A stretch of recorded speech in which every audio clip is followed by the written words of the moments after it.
Welcome back, Mr. Goodberry. The First Star Logistics studio is fully equipped and ready to record.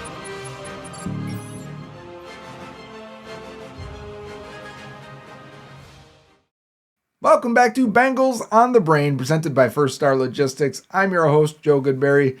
This is episode 242, and the Bengals free agent signings have wound down, and I am glad I spaced this out because they've only signed three players, three outside free agents, and we've already done Boya Mafe, we've already done Brian Cook. If you missed those episodes, those film reviews, you can still go back and watch them. They still apply. Still like those two signings. And then the third guy here, a player we liked at a position that the Bengals needed. Now, I do think Jonathan Allen has started to show his age. I think he was playing too many snaps in Washington. And I think his run defense has fallen off the last couple of years. But besides that, he provides an interior pass rush, and that's something they desperately needed.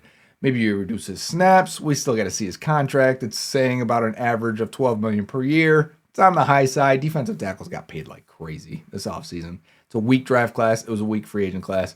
That position's getting pretty scarce. You're going to have to pay for them. You're going to have to draft them if you think they're good as well. And that's probably a surplus value if you can find a good one in the draft. So you get Jonathan Allen. The defense looks stronger up the middle for sure. Despite not really addressing linebacker, not at all. I think they tried, but probably a conversation for when we recap free agency, which may be the next episode, and do a post free agency mock draft. Hopefully they sign someone in the next few days and make it more interesting when we get there. But here's the film on Jonathan Allen. Let's look at his pass rushing snaps. I was thinking, should we do his defensive stops? And I'm like, no, let's reduce his snaps in Cincinnati. Let's let him pass rush more often, where I think he can still be very effective. And let's look at his pressures from 2025 with the Minnesota Vikings. Number 93 is Jonathan Allen. I'm going to have to see which one he is here because I see 99. There's 93. Okay, we're going back. So we'll get a lot of three-man fronts in this defense. Allen is here. 61 is Redmond. 97 is Hargrave, which he's not out there right now. Hargrave was cut as well. So you're going to see a lot of what I think the Bengals will run this year, which is more three-down linemen. It makes sense to me as to why you would pay B.J. Hill and Allen with T.J. Slayton as a nose tackle, right? And then you're going to have Boya Mafe and Miles Murphy, which is an okay front five. And the Bengals did a bunch of it last year, so this should fit Allen nicely. Let's watch Jonathan Allen on the left side here and go from there. We'll try and point him out each time. Quickly off the snap, you can see the guard reaching for him, hits that outside hand. This is veteran. When we talk about like Shamar Stewart, Miles Murphy, even Joseph Osai missing at times, we talk about Chris Jenkins and McKinley Jackson missing with their hands. You're going to see Allen like look legit with his hand usage, right? Like that is really, really nice. That's what it's supposed to look like with an arm over. And yeah, he misses the sack. He's not as agile as he used to be. 25-year-old Jonathan Allen gets that sack, no doubt about it. He still had a ton of pressures last year. He's just not as explosive and agile as he used to be. Not saying he isn't quality still, but you know, it's a difference when you're 25 years old. All right, he's in between right guard, right tackle.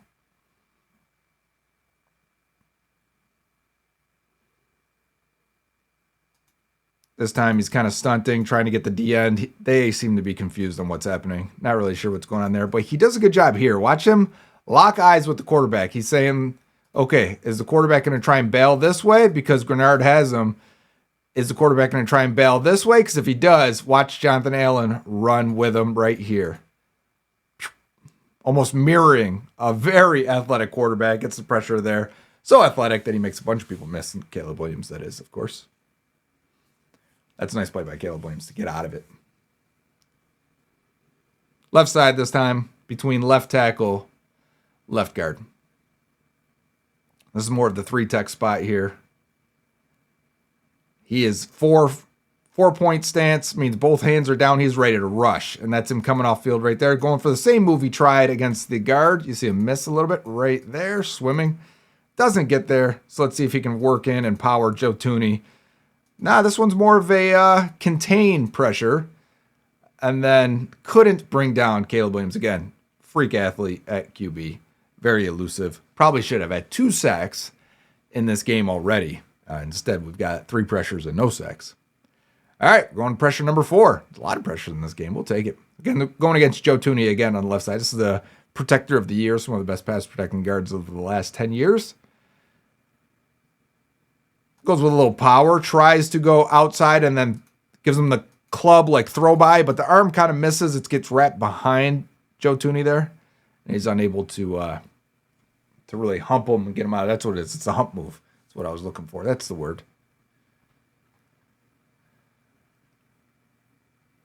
It's got to be him here. It's got the one purple sleeve, right? Yeah. Going against Thuney again. Just swimming, swiping. This looks almost exactly like a reverse of the last play where he doesn't really get Thuney's hands knocked down. He's going for it, though. And you get in this position again with his arms wrapped around him. He's got to go at the hump and try and get him out of there or walk him back with it. Everyone else collapsed. This is a proximity pressure due to the next-gen stats, the chips in their pads. It's not, to me, that's not a win. That's not a pass rush win. Okay, left side. That was Hargrave that got in 97. You see how he goes and kind of jumps the gap here, goes inside, takes the center head on. You'd rather take the center on. They're usually smaller than the guards. And then fights through him, arm over, and falls at Caleb Williams' feet again. Probably should have had multiple sacks in this game. Absolutely crazy how he's been right in the lap of the quarterback and is unable to bring down Caleb Williams at all. All right, next game. Right side this time. Going against Falcons. Michael Penix is still in early in the season. Again, hump move again, right? He's okay with attacking this outside, getting this arm underneath him, and trying to lift this guy and then converting it into power, which he does very well. That turns into a pressure. It's just a power rusher with still really good hands where you can pull off a finesse move with good enough explosion still. Jonathan Allen had some of his best scored games from PFF. I think he had like a 68 versus the Bengals. So we're going to see, I think, 3 pressures here. Or at least PFF said it was 3 pressures. Here he is. Got Dalton Reisner at right guard.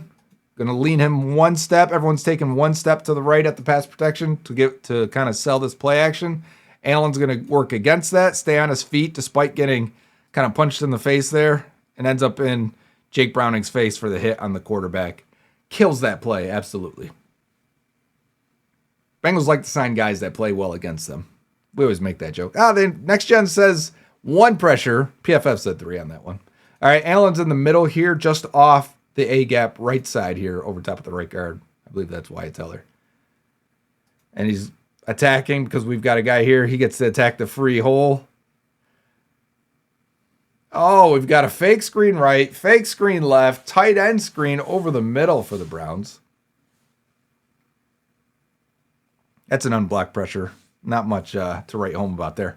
All right, on to the next game. It's got to be this side, right side. Tyler Steen's the guard for the Eagles. Again, he likes to come off very hard on the snap, almost give you his chest. He'll almost make you want to punch first. And when he does, he's going to swat your hands away, just like that right there. And then he can dip, rip, and try and run that arc and get to the quarterback. It's a pressure throw. I mean, that's a good pass rush win. It's a quality pass rush win. Doesn't have the same burst he used to turn that into a sack. But we got the sack coming now. Left side. Oh, kicking in a little bit. Both D tackles kick in. Let's see. Do we get a free rush here because of it? We got a little stunt, little game. We did get someone right in the hip of Jalen Hurts. You can see the escape lane right for Hurts. Let's see how quickly Allen reacts and goes with him. It's a veteran player that's smart. Yeah. The spin move, one arm tackle. That's a really nice play. And I actually haven't seen that one for whatever reason. I did watch all of his pressures. That one wasn't in there. I did think I just had his pressures, not his sacks. That's why that turned into a sack. Okay, let's go back. Left side now.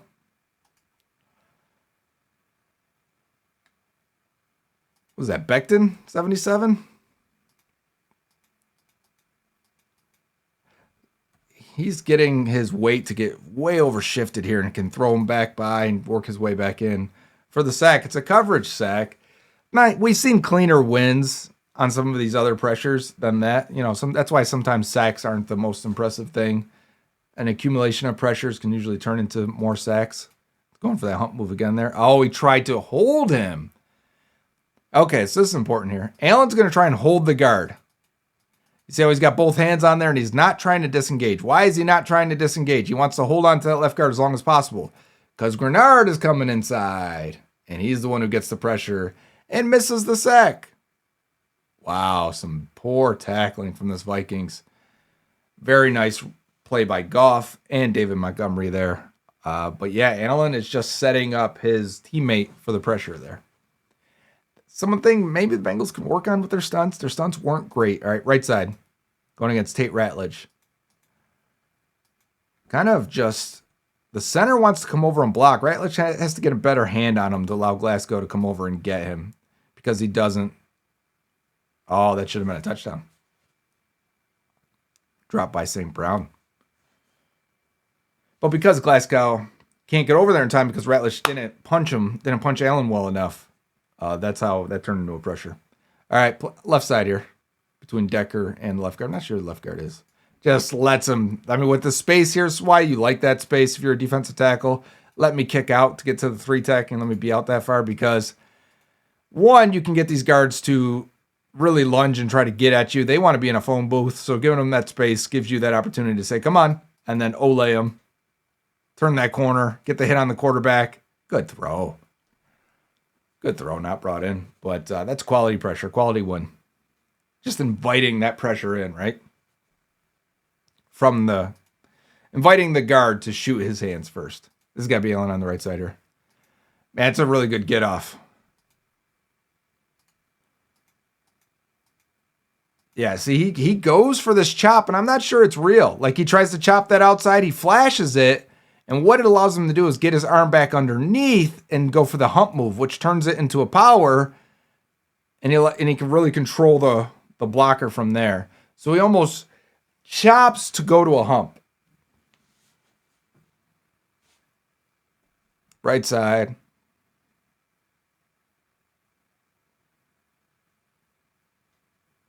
It's the same exact thing again, right? Chop to go to the hump. So if I'm a guard, I'm not going to shoot my hand on this right there. And they keep trying to shoot, and this arm keeps shooting, and then it allows him to get underneath you and lift. He's lifting these guys each time he does it. And then pressure on the quarterback. So that's definitely his go-to for a power move, is the chop turn into a hump.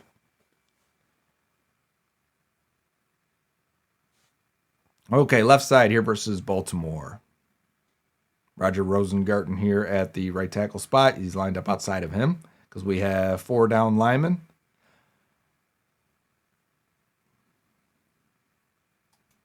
Looked like he was going to go all the way out wide here and then turns it back in to go against Falele. Just quality power. I mean, he got the sack here, huh? Well, Falele is a huge dude. For you to outlength him like that and then work back inside to get the QB, I'm surprised they only got the full sack here. I don't see it split with anybody else, but it looked like there were other guys there that were close.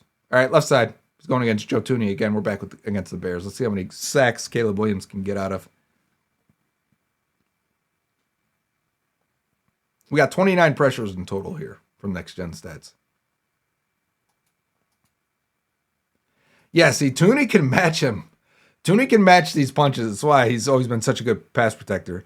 So he hits him there, stuns him, pulls his arms back so he doesn't get, this is I'm talking about Tooney here, so he doesn't get blocked. Goes for another punch on the outside, pulls his arms back, another punch, pulls his arms back. Now he's got a chance. He's going to have to anchor because Allen has tried a couple moves this way, and now he's going to convert that directly into power into the lap of Caleb Williams. He's inside Tooney. Tooney's not the biggest dude, so try and power through him and get to Caleb Williams. And I would say Allen does a good enough job. Tooney does a good enough job as well, making sure he can't fully disengage at the quarterback. But yeah, that's you can see what Allen still has in there. He's got a lot of moves that land pretty well. He's got intelligence, especially when it comes to corralling the quarterback. This is just a coverage pressure. What's that? The 4 sack he's missed on Caleb Williams. He's talking shit, dude. Excuse me. Beep. Bleep that for me. I'm a little amped up after the free agency week. We're on day 8. The Bengals have only made 3 signings. Yeah, here we go. Again, give them the arms, pull them away. Give them the hands right there. Take them away.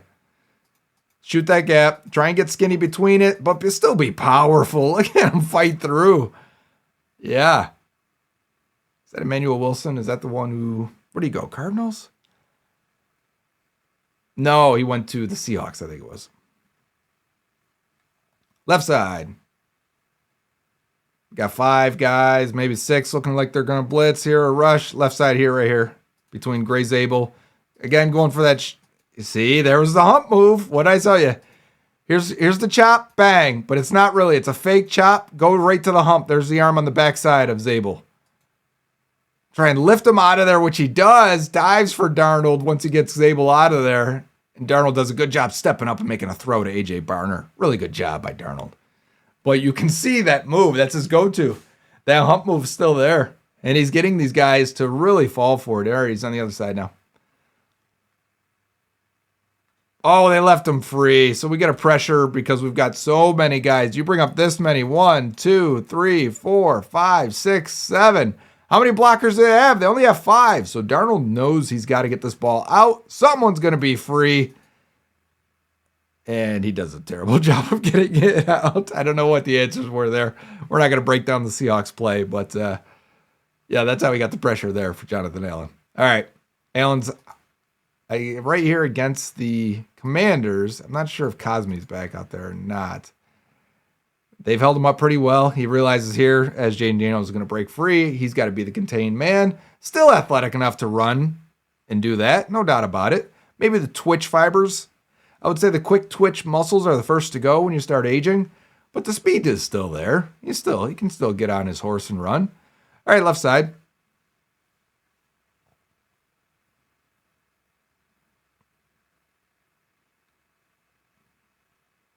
Again, he's corralling the quarterback, doing his job.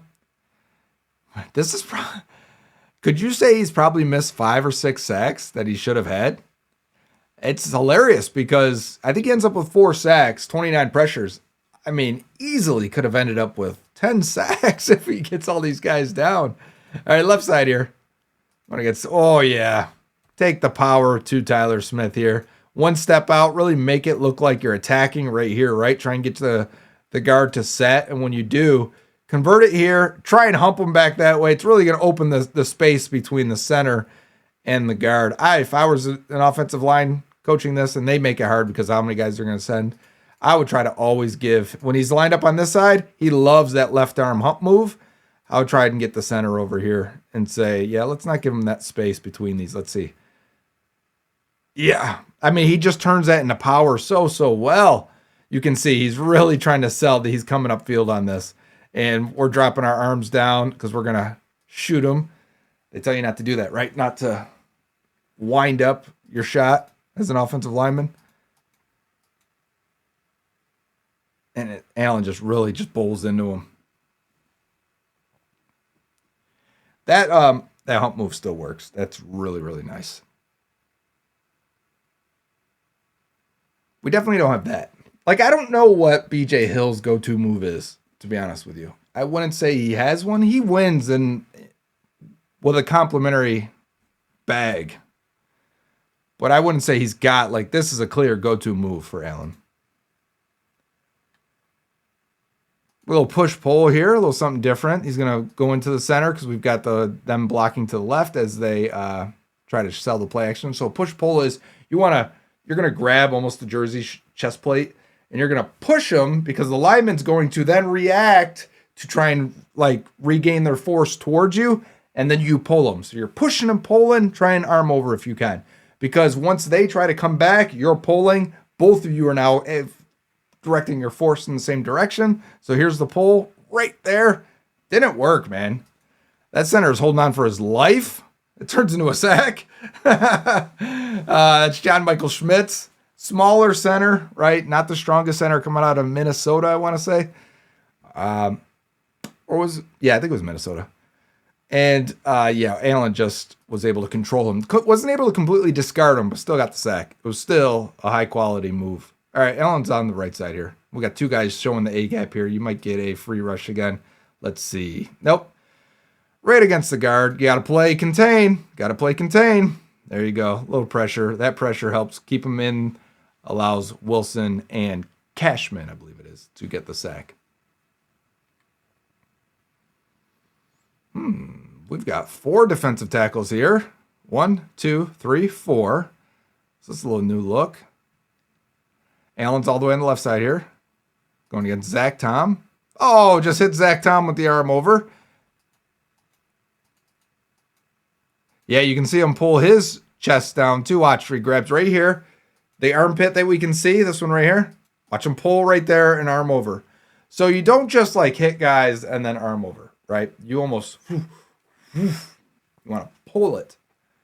Get him off balance. Get him off balance when you shock him backwards and then pull him forward. So I still think Allen can be an effective rusher. You can see there, though, that he really still has his moves. A little bit of burst. Can't really break down and close the way he used to. And against the run, he has started to lose some of that disruptive. He was always a smaller guy. If you remember him coming out of Alabama, he was like a D-end, D-tackle hybrid type. It's why we didn't talk about him more for the Bengals, because he really didn't fit what they were doing at the time. It's why really you just draft good players and not worry about the fit so much. Good players will fit eventually. You'll find a way to use them. Allen had a great career with the Commanders.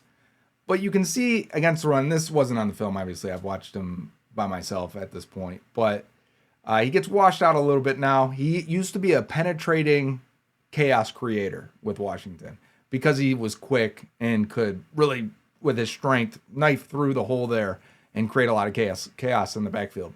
Doesn't really do that as much anymore because he doesn't beat guys with just raw athleticism. He's really reliant on his moves winning and just still being a blend of powerful and athletic, right? We're talking about a high pedigree guy. These guys tend to age better. But if you use PFF grades or any advanced data, it's showing him he's been dipping for like the last 3 years now. So you're making a little bit of a bet there. Hopefully the Bengals can get out of it after 1 year with minimal risk, just in case. And I don't think he's going to be Sheldon Rankins getting sick. But if he's a Sheldon Rankins and types where, yeah, it's just, not a good fit or didn't, he doesn't have enough juice left in him to justify $12 million per year, I would assume they can get out of it after 1 year. Whenever you see a 2-year deal around the league, you can get out of it after one. Hopefully that's not the case. Hopefully he fits great. Hopefully he's the Larry Ogunjobi to their TJ Slayton and BJ Hill, and they can work from that. I still think this, looking at the 3 signings, the only position that I would say maybe you don't press as hard to replace would be safety.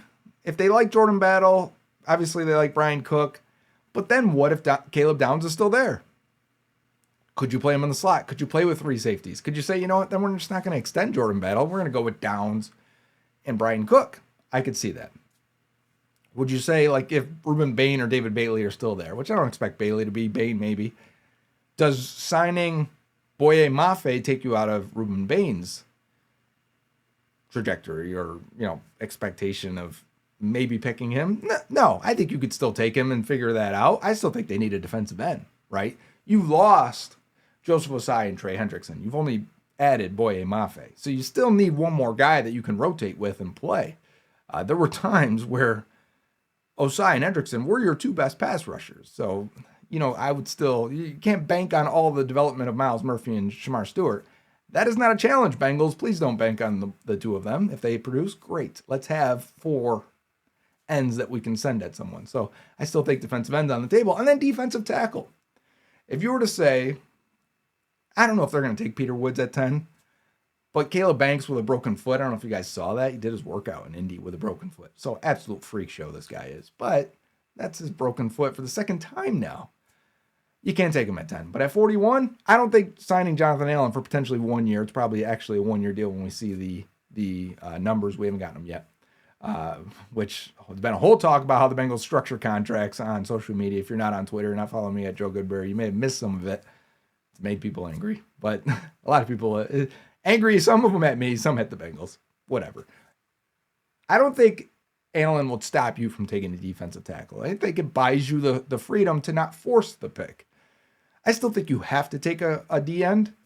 And maybe getting Cook buys you the freedom to not force a safety pick as well. So really maybe just one spot that alleviates your pressure, but it's still all there. These are still needs. These are still long-term needs because guys like Miles Murphy's in the last year unless you pick up that fifth-year option, because Battle's in the last year of his deal, because Jalen Davis is still your nickel slot corner, and he's on a 1-year, basically vet minimum deal, because you didn't sign a linebacker. Still major needs on the defensive side. We're going to see how free agency impacts it next time we do a mock draft, which will maybe be this Friday. If they don't make another move, if they make another move, we'll watch film on that guy. If not, then, we're at day 12 of free agency by the time I start recording. I'll just move on, and we're going to go to the draft and do a mock draft and then reset for like a month and a half marathon until we reach the draft time, and give us a really good idea of what the Bengals may or may not do with that 10th pick and what is it, 41 and then 72? Some premium picks there to use, and that's still exciting. You can still do a lot of things to build this team. As it currently stands, it's not good enough. They haven't done enough in free agency. Could they get lucky in the draft and just absolutely nail it and then get back where they need to be? Of course they could. That's the hope with the draft. It's what everyone's hoping for with all of their teams. Do we trust that'll happen? I don't know. That's individual. You tell me. But if you were to say, so leave it in the comment. If you're still watching, thank you. But I'll leave it in the comments here. What position of the three, the D tackle, the DN, and the safety position, is now less likely to be drafted? Because I think it's pretty close. I don't want to give you my full answer, even though I gave you my analysis on that. I think you could maybe make an argument for one of them, but you could also make an argument that some of them, because they're 1-year deals, potentially 2-year deal for Jonathan Allen, it might heighten your ability to take a guy that's cheap because you're spending a lot of money there. Again, I'm saying too much. Let me know which position in the comments is more of the three most likely to be drafted first. So that's the question. Of the three spots, which one's most likely to be drafted first? We're not talking linebacker. Don't say linebacker. I can see you already typing linebacker. That's not one of them. Defensive tackle, defensive end, and safety. Let us know. This has been your episode of Bengals on the Brain, presented by First Star Logistics. Until next time, Hoo day.